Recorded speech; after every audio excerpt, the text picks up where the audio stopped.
Soap opera was first invented in the 1930s, with soap operas like Guiding Light on the NBC network.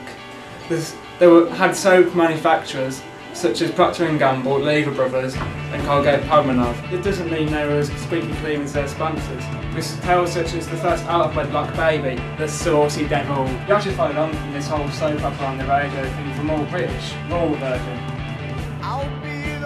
It was first broadcast 1st January 1951. It was an everyday story of country golf. Exciting. It is currently the longest running soap with over 15,000 episodes. The soap opera then moved house in 1960 to a seemingly more lucrative business inside your telly box. Coronations was the broadcast 9th December 1960. It was set in the industrial gritty north and acted as a hallmark for the rest of British soap opera, using its then original kitchen sink style. Or to use some of you boffins out there, social realism. It's an attempt to document life realistically, with real life stories such as unemployment. A Taste of Honey was an early film that used a social realist style. It was about a young girl called Jo with an abusive mother, who meets a young black man called Jimmy, who she falls in love with. She later moves in with a homosexual friend called Jeff. This would be extremely shocking for a 1960s audience.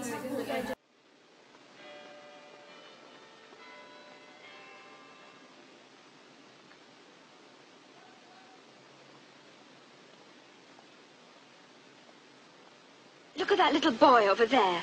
He's filthy. And his hair, it's walking away. She shouldn't be allowed. Who? His mother. Think of the harm she does having children. Other soap side use these conventions of the British soap opera. Crossroads first broadcast Monday 2nd of November 1964. Emmerdale, previously Emmerdale Farm, first broadcast 16th of October 1972. EastEnders first broadcast on 9th of February 1985. It's 1986 first episode, not the most viewed British soap opera episode of all time.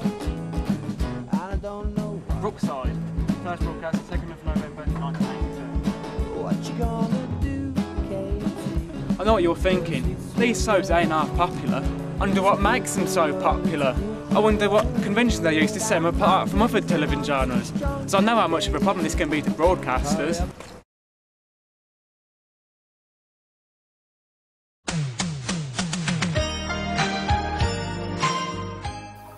The title sequence of a soap opera, like other genres, is there to set the mood. It will usually introduce a setting and or characters using iconic music that sums up the feel of the programme.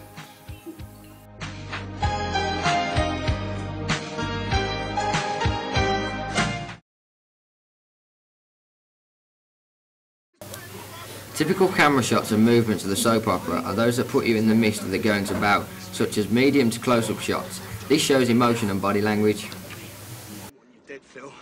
Not yet, anyhow. He wants to see the look on your face when you see your brother's brains blown out. Smile for the camera.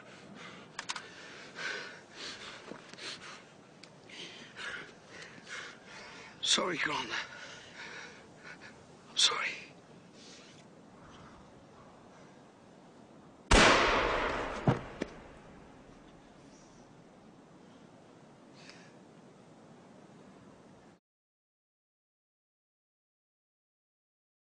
There never have been no good. It's a well-known fact. People have been talking about you for years. Oh, I'd expect you to know something like that. Every lying bit of gossip that goes about what you don't know you make up. We don't need sewers around here. We've got Ina Sharple.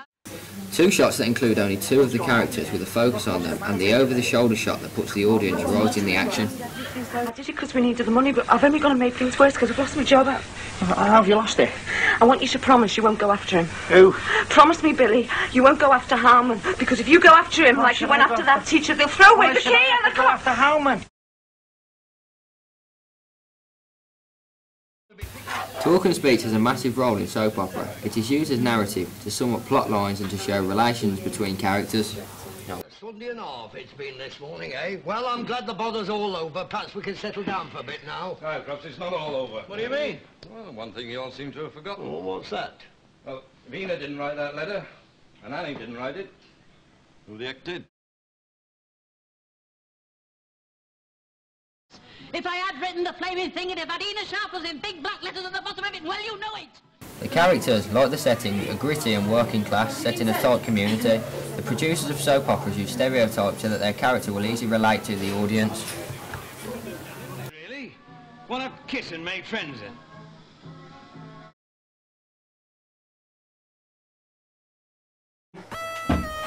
Is Hollyoaks a soap?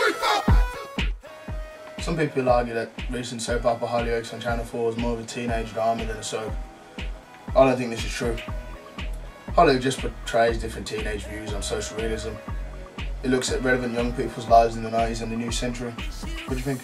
I have a disagreement. I think it's more of a teen-based drama because like, it uses all chart-based music, don't it?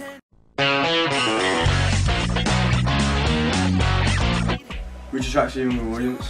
It's just different to the soaps, like EastEnders and Coronation Street, because it's based on teenagers, which helps to reflect on their life. Dear me, you could not be more wrong. Excuse me? I mean, think about it. Hollyoaks just takes other aspects of soaps that were shown in Coronation Street and EastEnders. It shows them a different way. When it was nominated for a British Television Soap Opera Award, it wouldn't be unless it was a soap.